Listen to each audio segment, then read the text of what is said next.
What if I told you there's a blockchain sibling rivalry playing out right now, with millions of dollars at stake and philosophical debates raging? Today, we're diving deep into Ethereum Classic, exploring what makes it tick and why it stubbornly refuses to disappear. First, Ethereum Classic is a decentralized, open-source blockchain platform with smart contract functionality. Think of it as a global, unchangeable computer that anyone can use to build applications. Now, let's talk consensus. Ethereum Classic uses a proof-of-work consensus mechanism, meaning miners compete to solve complex cryptographic puzzles to validate transactions and add new blocks to the chain. This is similar to Bitcoin, but different from Ethereum's move to proof-of-stake.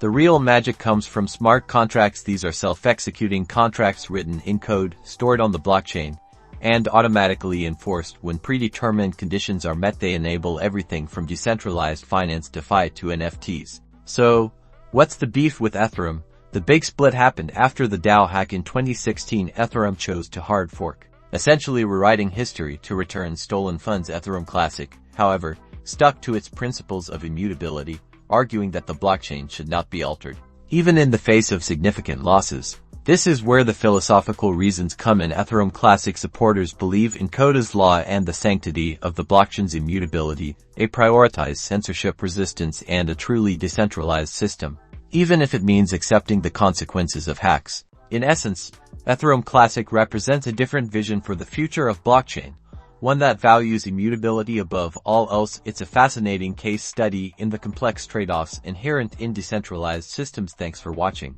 and let me know in the comments what other blockchain topics you would like to hear about.